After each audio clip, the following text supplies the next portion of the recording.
Hey folks, so you can't scrape together three figures for an RX 560 or GTX 1050 and you don't want to dive into the older used market.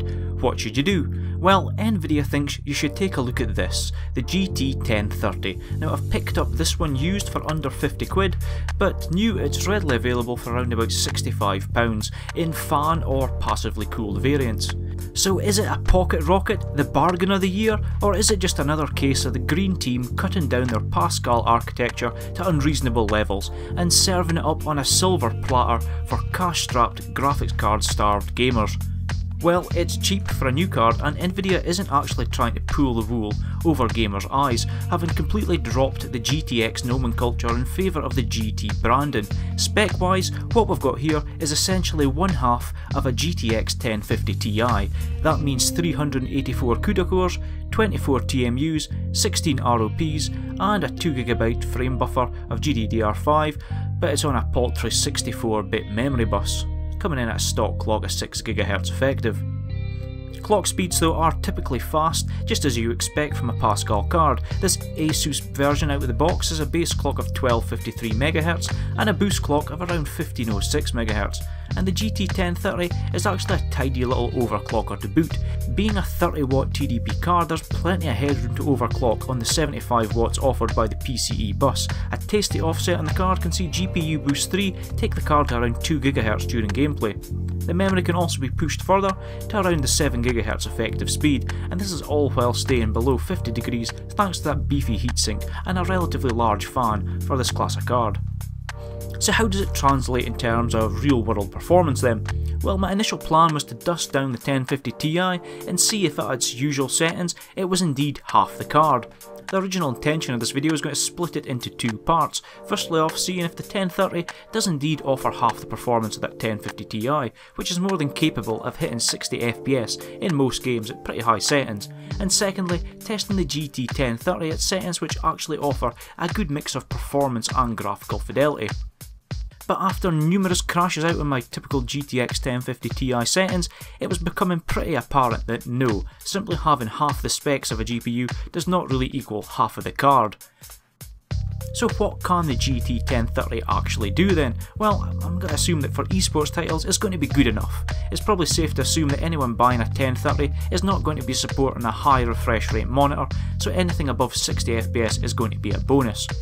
So to give this card the best possible chance, I'm actually swapping this test over to the Ryzen 3 test rig. So it's a Ryzen 3 1200 which is at all 4 cores, locked to 3.4 GHz, along with 16GB of DDR4 memory running at 3000 MHz.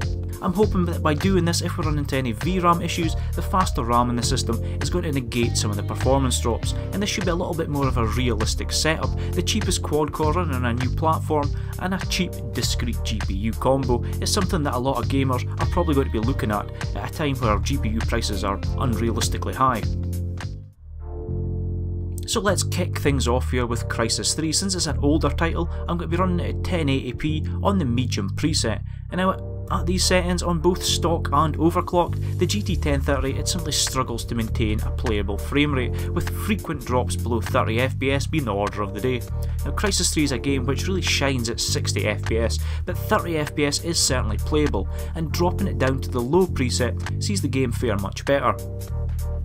At stock, the 1030 still struggles a little, but once we overclock it, we see a considerable boost in frame rate and playability, with only the occasional dip into the high 20s. Now onto another taxing game, Rise of the Tomb Raider, this time at the medium preset to get a baseline at 1080p, and well, it's not too bad when overclocked, still not hitting 30 FPS, but in tense scenes, it is going to dip into the low 20s and it kind of mars the playability. Now I wanted to see what effect some of the more taxing settings had, hoping to find that holy grail for the 1030, but even when we turned texture to low followed by the ambient occlusion to off and the anti-aliasing off, it only seen us squeak past 30 FPS on the average lows. Thankfully though, dropping the preset down to low helped out here no end, and even at stock it was much more consistent in the gameplay experience. When we overclocked it, it was actually surprisingly smooth, and for those of you with a 900p monitor, it's going to run roughly the same frame rate as 1080p low when using the medium preset at this resolution. Now it's not a stellar result, but it is more than playable if you're happy playing at 30 FPS. Now Prey is a game that I had high hopes for. It's very easy to run this on older low-end cards, and here the GT 1030 returns what I'd actually call impressive performance in respect to the GPU at least. It's more than playable at a locked 30 FPS on the medium preset at 1080p, with the overclocked results even passing 40 FPS on the average minimums. Chasing 60 FPS, it was possible when overclocked simply by dialing back the preset to low, and it offers a good choice for gamers who value that added response offered by the higher frame rate. On to Fortnite. Now this is a game that's quite new to me, and I must say I'm quite enjoying it. It's probably more so than PUBG, which I've gotten a little bit sick of with its lack of optimisation. Here the GT 1030, it performs well at the low preset, which thanks to the game's aesthetic it doesn't look bad at all.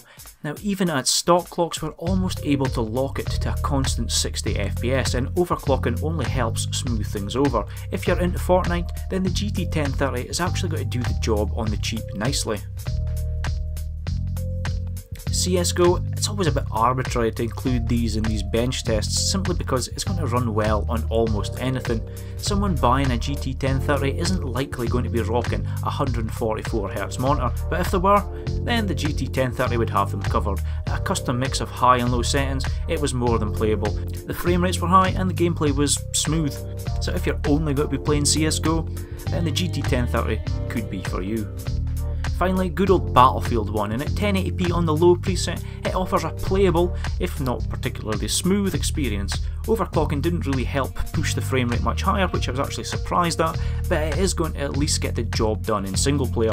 Multiplayer would probably require you to drop the native resolution down to say 900p, or use the resolution scaler in the game to hit that 60 FPS mark. So how do I sum up the GT 1030 then? Well, it's certainly not up to the mantle of half a GTX 1050 Ti, that's for sure. The cut down specs, and specifically that 64-bit memory bus, really hampers the potential of the card. Still, it's only 60 to 70 bucks new, and less than 60 by a small margin on the used market, and there is something to be said for a current generation card at that price point. The card itself doesn't really need the cooler it ships with. Even when overclocked and pushing 2GHz on boost, the card stayed in the low 40s, and me doing my usual changing out of the TIM to high quality stuff helped drop that even further. So it certainly runs cool. Couple that with the fact that all the expected nvidia functionality like shadowplay, it is possible despite the lower end specs. I can't actually see why this card might appeal to gamers on a very tight budget. One bugbear that I do have with the card though is the lack of I/O.